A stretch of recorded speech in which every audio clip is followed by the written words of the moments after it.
Les éditions Alexandre Stanquet présentent Le bonheur d'être leader de Tal Ben-Shahar et Angus Ridgway. Lu par Gila Clara Kessous.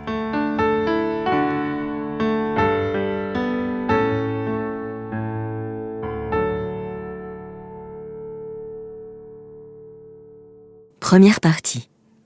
Un monde fragmenté. Chapitre 1. L'effet 10 puissance X. Des facteurs de performance pour réussir sur la durée et s'épanouir. Vous avez sans doute l'impression de les connaître. Nous l'appellerons Tristan et nous dirons qu'il est usé. Il manage une équipe dans une grande société de consulting et se réveille tous les matins épuisé. Ce matin, en sortant du lit, la première chose qu'il voit par la fenêtre, c'est le rosier qu'il a planté l'année dernière pour sa femme. C'était à l'occasion de leur anniversaire de mariage. Désormais, il est couvert de fleurs mortes qu'il faudrait couper. Il adorait jardiner et il le ferait encore s'il en avait le temps.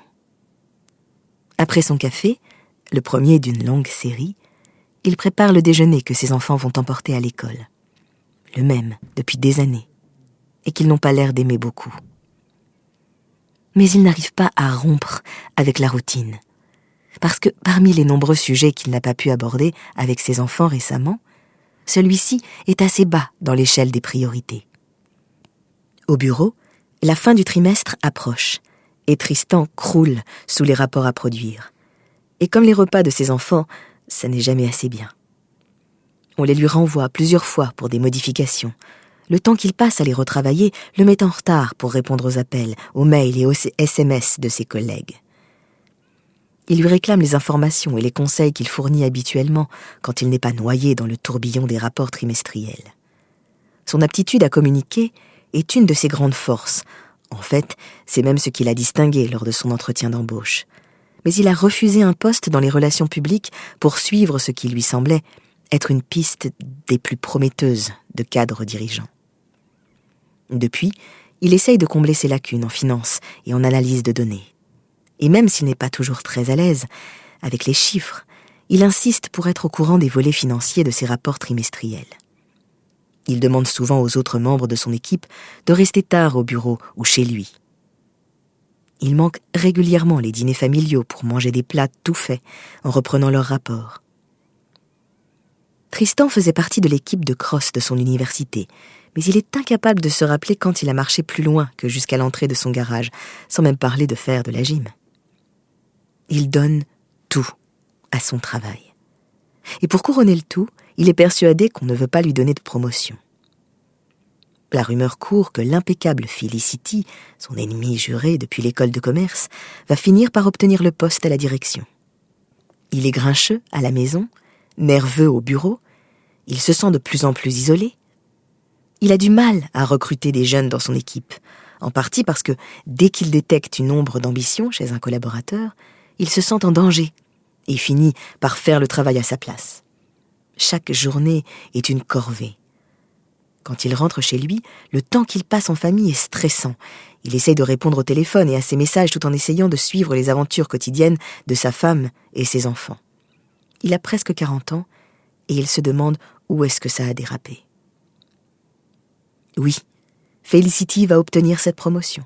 En fait, c'est elle qui va diriger l'entreprise dans quelques années. Elle supporte à peu près la même charge de travail que Tristan. Elle a des enfants encore petits, mais elle se réveille tous les matins reposée, en éprouvant un profond sentiment de bien-être. Comme Tristan, elle croule sous les rapports trimestriels, mais elle arrête tout et incite ses collaborateurs à faire de même quand elle se sent trop fatiguée pour réfléchir. Les relations de Felicity avec les membres de son équipe sont détendues et pleines de confiance. Il se moque souvent d'elle parce qu'elle est incapable de se servir d'un tableur. Mais ce qu'elle fait mieux que quiconque, c'est dégager intuitivement l'essentiel d'une masse de données, aussi grande soit-elle. Quand son équipe lui communique oralement les chiffres, elle est capable de dire exactement quels sont les problèmes et les tendances, et bien plus vite que n'importe quel tableur. Les gens adorent travailler avec Felicity. Elle fait ressortir le meilleur et les points forts de chacun. Elle est d'un naturel respectueux et leur fait régulièrement des commentaires positifs. Le meilleur employé de la compagnie se battent pour rejoindre son équipe et elle les accueille en sachant que leurs capacités se complètent. Ils se valorisent les uns les autres.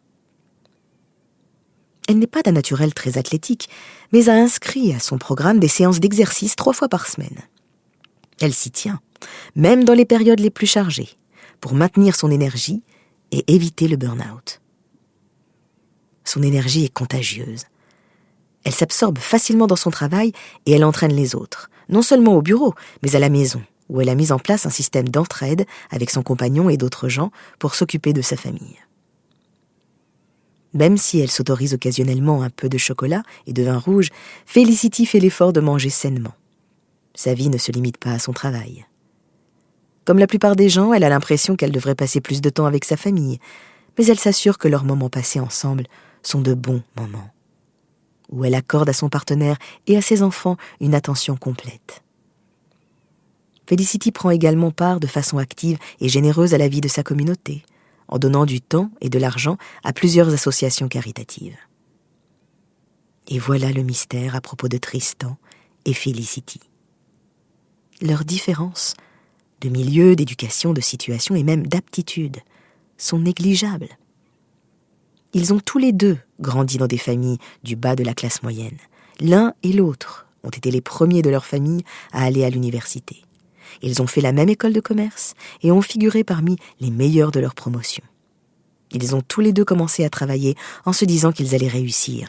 Ils étaient intelligents, ambitieux et apparemment capables de tout. Tristan et Felicity auraient pu suivre des trajectoires jumelles vers la réussite.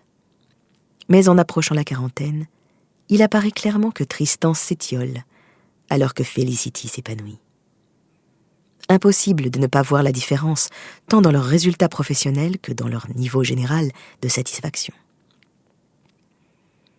En quoi cette histoire s'applique-t-elle à vous ? Songez aux occasions où vous avez été au top et à celles où vous avez juste fait le dos rond, travaillé de façon mécanique. La différence n'était pas minime.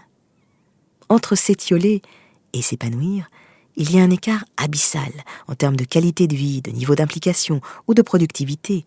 On est plutôt dans un rapport de 1 à 10. Nous avons un mot pour désigner les personnes qui fonctionnent à ce niveau. Les leaders 10 puissance X. Les leaders 10 puissance X donnent l'impression de tout faire sans effort. Travailler avec eux est facile. Ils font ressortir le meilleur de chacun et permettent à leur équipe et à leur société de prospérer. Ce sont des patrons de rêve, des partenaires de rêve et des collaborateurs de rêve. Les leaders et les organisations 10 puissance X existent, mais sont rares. Et c'est cette rareté qui nous a amenés, nous, Angus Ridgway et Tal Ben-Shahar, à créer notre propre société, Potential Life, pour permettre aux générations de leaders présents et futurs de progresser. À l'origine, il y a McKinsey et Harvard. Angus a commencé sa carrière chez McKinsey, entreprise mondiale de consulting, comme étudiant en stratégie, avant de devenir directeur de clientèle du consulting stratégique pour l'Europe, le Moyen-Orient et l'Afrique. Il voyageait en permanence et aidait les clients à trouver des solutions à leurs problèmes, mais avec le temps, quelque chose s'est mis à le ronger. Avec certains clients, quelle que soit la stratégie mise au point, elle n'était jamais appliquée. Bientôt, Angus fut presque capable de prédire quand ça allait se produire. Il comprit que le point clé, c'était le leadership. Cette capacité à influer sur les idées et les actions des autres pour atteindre des objectifs communs et finir par partager une même vision. Les organisations dotées de bons leaders, à tous les niveaux, pas seulement au sommet de la hiérarchie, parvenaient à mettre en place une initiative. Pour les autres, c'était presque, à coup sûr, du temps perdu. Cette prise de conscience amena Angus à se concentrer davantage sur le développement du leadership, à la fois chez McKinsey et chez les clients. Avec le temps, il prit la tête de tout le programme de développement du leadership chez McKinsey et se mit à étudier pourquoi tant de gens intelligents et capables ne parvenaient pas à mettre tout leur potentiel au service de leur rôle de dirigeant. Pourquoi tant de gens finissaient comme Tristan plutôt que Felicity. Ces recherches le menèrent aux travaux de Tal, dont il savait qu'il était un des professeurs les mieux notés de Harvard. Les cours de Tal en psychologie positive et en psychologie du leadership étaient parmi les plus demandés de l'école, choisis par environ 1400 étudiants chaque semestre. Tal était l'auteur de plusieurs best-sellers internationaux, dont L'apprentissage du bonheur et L'apprentissage de l'imperfection, traduits en plus de 25 langues. Depuis qu'il avait quitté Harvard, il parcourait le monde pour enseigner l'excellence, le leadership, le bonheur, la résilience, l'éthique et l'estime de soi, à la fois au niveau personnel et professionnel.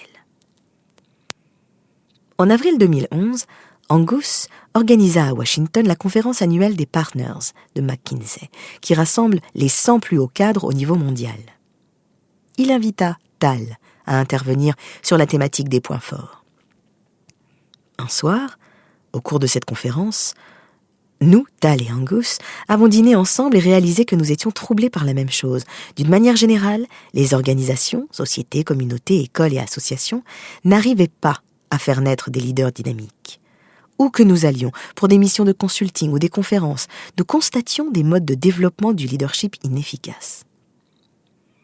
Lors de cette première rencontre, nous nous sommes accordés sur un point important. La plupart des organisations avaient une mauvaise conception du leadership. Il fallait un changement de paradigme, une approche nouvelle dans la façon dont les dirigeants d'aujourd'hui devaient progresser. Le cœur, l'essence d'un leadership efficace, c'est l'épanouissement personnel. Autrement dit, dans ce monde fragmenté qui est le nôtre, où les employés ont une certaine latitude pour interpréter ce qu'ils ont à faire, la meilleure façon d'envisager le leadership, c'est de l'associer à l'épanouissement personnel. Si une organisation est composée de gens épanouis, qui donnent le meilleur d'eux-mêmes et aident les autres à en faire autant, alors on a un leadership capable de s'adapter au monde actuel. En clair, épanouissement personnel et leadership sont synonymes. Nous avons vu les implications révolutionnaires de ce constat. Les gagnants sont ceux qui favorisent l'émergence de leaders épanouis partout dans l'organisation. On a donc plus que jamais besoin de leaders. A contrario, les perdants seront ceux qui rejettent cette idée, en tentant de réinstaurer ordre, contrôle, docilité et conformisme, là où la fragmentation a créé des espaces et donné une liberté de parole. Pour nous, la conséquence était double. Il fallait une redéfinition moderne du leadership, centrée sur l'épanouissement personnel, pas sur le commandement et le contrôle, et de nouvelles méthodes d'intervention pour toucher l'organisation en profondeur. Ce dont les approches existantes, non reproductibles et très exigeantes en travail étaient incapables. Cette conclusion allait changer nos vies et conduire à la création de Potential Life. C'est à cette même conférence de 2011 que nous avons décidé d'unir nos forces pour une nouvelle feuille de route, s'appuyant sur notre expertise commune et mettant la science du leadership positif au service de l'épanouissement des personnes, à une époque qui, même si elle est incertaine, est riche d'opportunités. Il fallait toucher les organisations en profondeur pour les aider à mettre en place des stratégies gagnantes où le leadership positif pouvait donner toute sa mesure. Nous savions qu'ils avaient besoin d'une solution personnalisée, locale et adaptée au contexte, mais qui puisse aussi être étendue à des milliers de personnes autour du monde. Cette solution devait intégrer des réflexions qui avaient fait leurs preuves, non seulement dans la définition d'un bon leadership, mais aussi dans la pérennité de ces changements de comportement. Elle devait expliquer clairement l'écart de satisfaction et de performance entre ceux qui donnent tout leur potentiel et les autres. Pourquoi Tristan s'étiole alors que Felicity s'épanouit? Nous nous sommes lancés dans cette exploration, nous rencontrant des dizaines de fois, travaillant ensemble pendant des heures, souvent dans des salons d'aéroports à Paris, Tokyo, New York et Londres, au milieu de bourdonnements de portables et des flots de passagers. À chaque rencontre, avant de repartir, chacun de son côté, nous nous rapprochions de la solution. Le but de ce livre est de partager ce que nous avons appris des comportements caractéristiques des plus grands leaders et comment chacun peut les mettre en pratique, en détaillant les recherches qui sous-tendent notre programme de leadership 10 puissance X chez Potential Life. objectifs et spécificités de ce livre. Dans cette exploration de ce nouveau monde du travail, nous étions guidés par un constat majeur. Les 2 questions qui avaient aiguillonné nos carrières respectives, qu'est-ce qui fait un bon leader, pourquoi les gens heureux s'épanouissent, avaient les mêmes réponses. Bien sûr, ces réponses ne sont ni simples ni faciles à trouver. Angus a passé plus de 20 ans à essayer de répondre à la première, et Tal s'est penché sur la seconde au moins aussi longtemps. Au cours de cette période relativement courte, nous avons vu le monde du travail subir des bouleversements historiques. Les gens sont mobiles, changeant d'emploi et d'allégeance à un rythme sans précédent. Les fonctions au bureau et sur le marché du travail sont en évolution constante. Absorber et synthétiser les informations est devenu une tâche insurmontable. Un monde aussi incertain et fluctuant requiert de la part des individus et des organisations créativité, adaptabilité, sens de l'innovation, sensibilité aux tendances, vision et endurance. Tels sont les attributs du leadership 10 puissance X. Le rythme auquel l'environnement économique change est un facteur clé dans ce qui sépare ceux qui s'épanouissent de ceux qui s'étiolent. L'incapacité à s'adapter en permanence, à préserver son énergie, à continuer à apprendre et progresser, fait prendre un gros retard. Le programme 10 puissance X vise à permettre aux individus et aux organisations non seulement de survivre dans le monde actuel, mais de prospérer. Ce livre combine nos expertises dans les domaines où nous avons fait carrière. Pour Angus, sa connaissance des modèles du leadership fondés sur les recherches scientifiques et peaufinés par la génération émergente de dirigeants, et pour Tal, sa connaissance de la psychologie positive qui explore la manière dont les individus s'épanouissent et les organisations se développent. Nous espérons que les chapitres de ce livre répondront, chacun à sa manière, aux 2 questions cruciales que se pose toute personne désireuse d'incarner un leadership positif et porteur de sens. 1. Comment puis-je, en tant que dirigeant, aider mon organisation à atteindre les objectifs communs ? 2. Comment puis-je, en tant que dirigeant, éprouver du plaisir dans mes fonctions et en donner à ceux qui m'entourent ? L'ambition de ce livre est de rendre un grand service au monde, en favorisant l'émergence d'une redéfinition de la formation des dirigeants.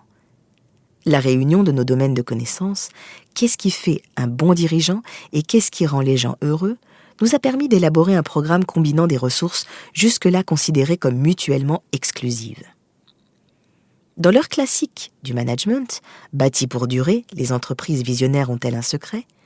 Jim Collins et Jerry Porras décrivaient la tyrannie du « ou ». Une approche étriquée du processus de prise de décision qui oblige à choisir entre 2 options. Cette tyrannie du « ou » pousse à croire que les 2 branches d'une alternative sont mutuellement exclusives. C'est l'un ou l'autre, et on ne peut choisir les 2. En lisant notre livre, vous verrez qu'il épouse ce que Collins et Porras appellent le génie du « et ». La capacité à épouser simultanément 2 ou plusieurs possibilités, différentes et apparemment contradictoires, de plusieurs manières. En théorie et en pratique. Ce livre présente des arguments théoriques forts et les illustre par des pratiques d'entreprise existantes. Avec des preuves scientifiques et des études de cas personnels. La colonne vertébrale de ce livre et du programme 10 puissance X, c'est l'étude empirique des comportements des organisations et des individus. Nous leur donnons corps au travers d'histoires venues du monde entier ou de personnes passées par Potential Life. Sur le plan individuel et sociétal, nous traitons non seulement les évolutions actuelles de la société, mais aussi la façon dont elles affectent chacun d'entre nous. Dans son ampleur et sa profondeur, nous intégrons plusieurs domaines de recherche, psychologie, sociologie, entreprise, éducation, en collectant les idées essentielles sur les façons de s'épanouir, en allant suffisamment en profondeur pour proposer des conseils pratiques pour changer vraiment. Sur le leadership et le bien-être. L'idée de ce livre, fondé sur un faisceau grandissant de preuves, c'est que ces 2 domaines sont indissociables. Pour être leader dans le monde d'aujourd'hui, il faut prendre en compte son bien-être émotionnel et celui des autres. Et pour être plus heureux, il faut s'inspirer des leaders 10 puissance X. Quelles sont leurs caractéristiques ? C'est une partie importante de ce livre. Pour élaborer le programme Potential Life, nous avons passé beaucoup de temps à étudier les dirigeants que nous admirons le plus dans les mondes de l'entreprise, institutionnels, scientifiques et pédagogiques. Il y a évidemment plusieurs manières de diriger, de réussir et d'être heureux. Mais en observant ces dirigeants, en discutant avec eux tout en suivant les recherches sur la réussite et l'épanouissement, nous avons recensé 5 points récurrents. Le sentiment de maîtrise. Les leaders 10 puissance X se concentrent avant tout sur les grands bénéfices qu'ils peuvent tirer de leurs points forts, plutôt que sur les petits qu'ils peuvent obtenir en corrigeant leurs points faibles. L'hygiène de vie. Ils demeurent productifs et heureux en évitant le burn-out, compensant les périodes de stress et d'effort par des activités réparatrices qui régénèrent à la fois leur esprit et leur corps. L'absorption. Ils réussissent en vivant pleinement le moment présent et en se plongeant dans le travail en cours plutôt qu'attendre d'être touchés par de rares moments d'inspiration. Les relations saines. Ils n'abusent pas de leur autorité et de leur capacité de contrôle, mais ils nourrissent des relations authentiques et positives pour élaborer une vision commune. La priorité. Plutôt que de se contenter de venir à bout de sa liste de choses à faire en attendant de découvrir le sens de la vie, c'est dans ses activités quotidiennes qu'un leader 10 puissance X trouve un sens et l'envie de s'engager. Ces idées ne sont pas nouvelles, elles font partie du courant dominant de la psychologie et de la théorie des organisations. Pour certaines, le corpus de recherche remonte à plusieurs décennies et montre qu'elles peuvent chacune amener des résultats remarquables. En observant les leaders 10 puissance X, nous avons décelé une tendance à combiner ces facteurs de performance pour une réussite et un épanouissement durable, aussi bien dans leur vie professionnelle que leur vie personnelle. Organisation de ce livre. Ce livre est divisé en 3 parties. La première présente notre conception du leadership combinant la science des organisations et la psychologie positive. Au chapitre 2, nous décrirons le monde de plus en plus fragmenté dans lequel nous vivons. Les façons de vivre et de travailler définies au cours de l'ère industrielle s'effacent à mesure que se forme un monde post-industriel, plus volatile. Dans ce nouveau monde, la fluidité des personnes, la fluidité des fonctions et la fluidité des informations ont eu 2 conséquences majeures. Elles ont renforcé l'importance du comportement des dirigeants, à la fois pour les individus et dans les organisations, et nos conceptions traditionnelles du bonheur et de la réussite se sont retrouvées dépassées, voire franchement erronées. Au chapitre 3, nous étudierons le vaste corpus de recherche qui met en lumière ces conceptions erronées et propose d'autres façons d'être heureux et de réussir. Dans la deuxième partie, des chapitres 4 à 9, nous parlerons de ce qui caractérise un leader ou une organisation 10 puissance X. Et même s'il existe une foule de façons de réussir et de s'épanouir, nous présenterons ce que nous avons identifié comme les 5 facteurs essentiels d'accroissement des performances, communs à tous ces dirigeants 10 puissance X. Sentiment de maîtrise, hygiène de vie, absorption, relations saines, priorité. Sharp. Nous détaillerons chacun de ces éléments, proposerons des stratégies concrètes pour les cultiver et donnerons des exemples sur la façon dont ils permettent isolément ou en combinaison d'être à la fois plus heureux et plus compétents. Dans chacun de ces chapitres, nous vous inviterons à prendre un instant sharp pour réfléchir à ce qui a fonctionné pour vous dans le passé et qui pourrait à nouveau vous aider à l'avenir, et faire de ces facteurs de performance de nouveaux atouts. Nous proposerons aussi un bref aperçu des techniques employées par les dirigeants efficaces pour développer ces qualités chez leurs collaborateurs, en utilisant le modèle Sharp pour diriger et inspirer les autres. Dans la troisième partie, des chapitres 10 à 12, nous traiterons de la difficulté à rendre ces changements durables. Nous présenterons les obstacles qu'on rencontre communément dans tout changement important, mais nous parlerons aussi des recherches qui prouvent que changer est possible, à la fois dans sa façon de penser et ses comportements. Nous détaillerons enfin des méthodes éprouvées en matière de changement. Nous vous apprendrons des techniques pour modifier certaines habitudes, adopter des comportements plus sains et plus productifs, jusqu'à ce qu'ils fassent partie de votre vie. Dans le dernier chapitre, nous prendrons du recul pour observer une dernière fois cet effet 10 puissance X. comment individus et organisations tirent parti des idées et méthodes décrites dans ce livre. Notre espoir est que ce livre incite le lecteur à se faire à son tour leader et agent du changement pour aller avec son entourage vers la réussite et un bonheur partagé.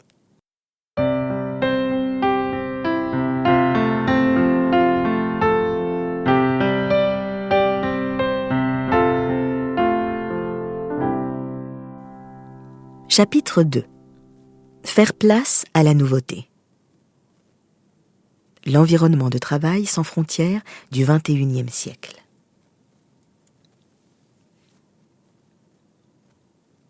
On ne se baigne jamais deux fois dans le même fleuve, car c'est une autre eau qui coule vers nous. Héraclite d'Éphèse. À l'été 2014, le Roosevelt Institute, groupe de réflexion progressiste, a lancé un projet de nouvelle économie américaine, en faisant appel à des experts de l'entreprise, du gouvernement et de l'enseignement, pour identifier les tendances et les difficultés qui marqueraient notre économie au cours du prochain quart de siècle. En l'espace d'un an, ces experts se sont mis d'accord sur une affirmation audacieuse exprimée par Bowman, Bo Cutter, directeur de recherche à l'Institut. L'économie américaine est au bord d'un précipice, une transformation comparable à celle de la révolution industrielle. Le modèle du salarié d'entreprise, l'employé à plein temps qui passe sa vie au service d'un seul employeur avant de prendre sa retraite avec une montre en or et une retraite confortable, a atteint son apogée dans la société de l'après-guerre, au début du baby-boom. Puis, les choses se sont compliquées. La révolution numérique a fait progresser les capacités de calcul et les télécommunications, parmi lesquelles Internet, désormais omniprésent, qui facilite l'automatisation et la reconfiguration des tâches. Les accords internationaux ont fait tomber les barrières aux échanges. Dans les années 1990, le grand prêtre du management, le légendaire Peter Drucker, a créé le terme externalisation, outsourcing, pour désigner la délégation des processus de fabrication à d'autres acteurs qui font mieux et à moindre coût. Un autre mot, mondialisation, est apparu pour désigner la réduction du temps et de l'espace entre les individus et la facilité avec laquelle les personnes et les organisations pouvaient désormais interagir dans le monde. Nous sommes toujours en train de vivre cette transformation et n'avons toujours pas décidé comment l'appeler. Ère numérique, société post-industrielle ou économie collaborative. Le monde d'aujourd'hui connaît des inventions incroyables qui auraient paru de la science-fiction aux ouvriers des chaînes de montage d'Henry Ford.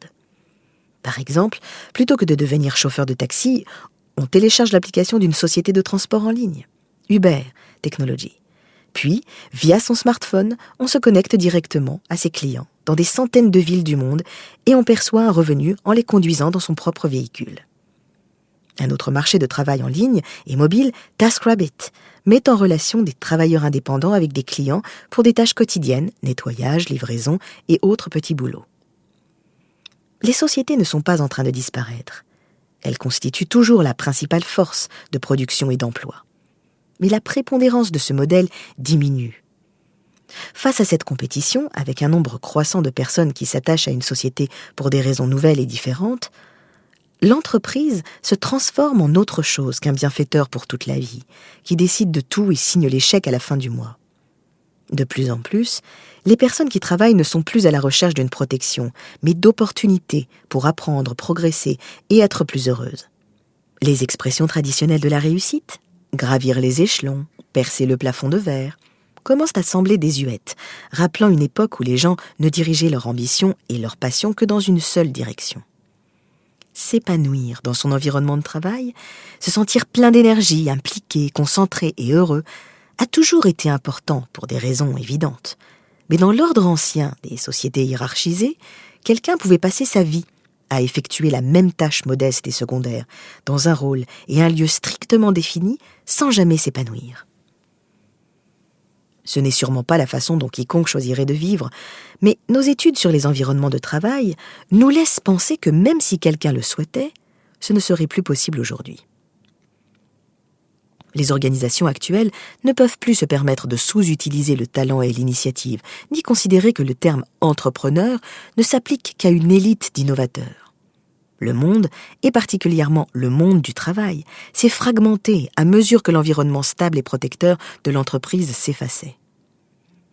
De la même façon que les organisations sont devenues plus souples et réactives, les gens qui travaillent doivent eux aussi devenir plus entreprenants et trouver par eux-mêmes comment s'employer au mieux dans leur travail et leur vie personnelle. Du coup, le gouvernement de soi-même, le leadership 10 puissance X, devient essentiel à la réussite et au bien-être de tous, pas seulement au sommet de la hiérarchie. Au cours de notre voyage dans le monde du travail, nous avons remarqué un effacement croissant des frontières, la disparition des barrières traditionnelles à l'intérieur et entre les organisations.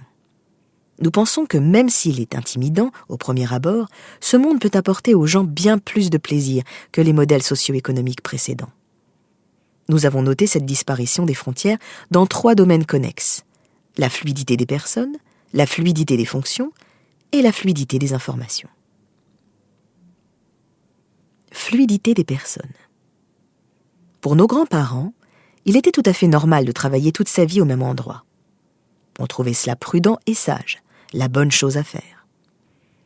Aujourd'hui, une telle loyauté est inhabituelle, perçue par beaucoup comme n'étant plus indispensable, voire peu sage, une stagnation. Des recherches menées par l'agence de placement, les Hecht Harrison, révèlent que la plupart des Américains peuvent s'attendre à au moins 7 ou 8 changements de trajectoire professionnelle au cours de leur vie active. Selon les données les plus récentes des statistiques du travail américaines, un employé reste en moyenne 4,2 années dans chaque poste. Les plus jeunes, les millennials, nés entre 77 et 97, changent même encore plus souvent. La plupart de ceux qui sont aujourd'hui au milieu de leur carrière professionnelle auront changé entre 10 et 15 fois de travail d'ici leur retraite. Ceux qui entrent aujourd'hui sur le marché du travail pourraient occuper jusqu'à 35 emplois différents au cours de leur vie active. La question de ces jeunes travailleurs se pose entre eux n'est plus « où est-ce que tu travailles maintenant ?», mais « sur quoi tu travailles en ce moment ?» En ce qui nous concerne, l'enseignement le plus important à tirer de cette tendance, c'est qu'une sécurité financière à vie et un rôle stable bien défini, les 2 piliers de la loyauté historique des employés à leur entreprise, ce n'est plus la norme. À tous les niveaux de l'organisation, depuis la boutique de vente jusqu'au siège social, on comprend mieux que la loyauté des employés soit plus fluctuante qu'à l'époque des montres en or. Étant donné le coût d'identifier et retenir les gens de talent, c'est un cauchemar potentiel pour les organisations actuelles qui doivent répondre à la question suivante. Quel genre d'expérience professionnelle recherchent les gens qui rejoignent une organisation dans le monde post-industriel ? Pour une fois, il peut être utile de chercher l'inspiration au siècle précédent, avec la pyramide des besoins proposée en 1943 par le psychologue américain Abraham Maslow. À la base, on trouve les besoins fondamentaux, les besoins physiologiques vitaux, comme l'air, la nourriture, l'eau et un abri. Quand ces besoins sont assurés, les gens passent aux étages intermédiaires de la pyramide pour satisfaire des besoins sociaux plus complexes, comme la sécurité, l'amour et le sentiment d'appartenance. Les besoins affectifs et spirituels plus abstraits, l'estime de soi et la réalisation de soi-même occupent le sommet. Par réalisation de soi, Maslow entendait le fait de se sentir pleinement vivant et de trouver un sens profond à sa vie. On observe un synchronisme remarquable entre l'évolution du travail et la pyramide de Maslow. À peu près jusqu'au milieu du XIXe siècle, les gens ont eu tendance à chercher un travail pour satisfaire leurs besoins physiologiques. Avoir à manger et un abri suffisaient. Quand les richesses ont commencé à s'accumuler dans le monde occidental vers le début du XXe siècle, la sécurité sur le lieu de travail est devenue une vraie question, et les travailleurs qui en avaient la possibilité, que ce soit individuellement ou en tant que membres d'un syndicat, ont exigé de meilleures conditions de travail. Quand des emplois plus sûrs et mieux payés se sont présentés, particulièrement après la Deuxième Guerre mondiale, les gens se sont mis à rechercher des lieux de travail où ils éprouvaient aussi des sentiments d'amitié et d'appartenance. C'est le début de l'époque où un employé rejoignait une tribu comme IBM ou General Motors et éprouvait des sentiments de camaraderie avec les autres employés. Une fois satisfaits leurs besoins d'appartenance, les employés mettaient le cap sur le niveau suivant, le respect, les compliments et la reconnaissance des pairs, et particulièrement de leurs patrons. Réprimander ses subalternes, à la manière d'un sergent instructeur, passa de mode et on envoya les cadres suivre des séminaires de développement de la sensibilité pour apprendre à traiter leurs employés avec respect et mettre l'accent sur ce qu'ils faisaient bien. Étant donné la nature transitoire d'un emploi d'aujourd'hui, les entreprises font des efforts pour proposer des meilleures conditions. En tout cas, comparées à celles d'il y a quelques décennies. Espérant de la reconnaissance pour son travail, on cherche de plus en plus à s'y réaliser, c'est-à-dire continuer à apprendre, progresser et ressentir un épanouissement personnel. C'est une des raisons pour lesquelles on voit tant de gens en changer si souvent. Une fois qu'ils ont l'impression de maîtriser une fonction, que leur courbe d'apprentissage plafonne, ils cherchent de nouveaux défis à relever. Quand on passe l'essentiel de ses journées à travailler, il n'est pas surprenant de rechercher un travail qui satisfasse l'ensemble de ses besoins. Les recherches sur la pyramide de Maslow ont montré que l'étendue des besoins humains décrits dans son modèle est plus complexe qu'il ne l'imaginait. Certaines études suggèrent ainsi que les besoins ne sont pas satisfaits de manière distincte, depuis la nourriture jusqu'à la réalisation de soi-même. Mais dans les années 1960-70, le chercheur américain Clayton Alderfer a validé l'idée que lorsqu'un besoin est assouvi, on passe au suivant. Si à une époque on cherchait du travail pour nourrir sa famille, avoir un abri et de quoi se vêtir, on cherche désormais des emplois qui offrent des opportunités de développement personnel, d'épanouissement et porteurs de sens. Les principes du programme Leadership 10 puissance X présentés dans ce livre sont basés sur ce qui aide les individus à trouver ces opportunités d'épanouissement et construire des environnements et des habitudes de travail qui permettent de progresser autour d'un projet porteur de sens, et sur ce qui aide les organisations dans ce monde de mobilité à devenir des lieux où on a envie de rester, parce qu'on peut y assouvir ses plus hautes aspirations. Fluidité des fonctions. Dans leur livre paru en 2013, The Rise of the Naked Economy, Ryan Conerty et Jeremy Neuner, fondateurs de la société de coworking Next Space, ont raconté leur histoire pour illustrer ce nouvel environnement de travail qui émerge à mesure que les attributs de l'économie industrielle disparaissent. En 2008, Conerty, alors maire de Santa Cruz, en Californie, et Neuner, directeur du développement économique de la ville, discutaient des stratégies de croissance et de création d'emplois pour la ville. Plusieurs grandes sociétés avaient quitté la ville les années précédentes, emportant avec elles des centaines d'emplois. Wrigley, dans les années 1990, Texas Instruments en 2001 et Lipton en 2002. À cette époque, la grande crise avait déjà commencé. L'activité économique était faible et les capitaux tournaient au ralenti. La bulle immobilière était au bord de l'explosion. Pour Conerty et Neuner... Nous espérons que vous avez apprécié cet aperçu. Pour continuer à écouter ce livre audio sur Google Play Livres, utilisez le lien dans la description de la vidéo.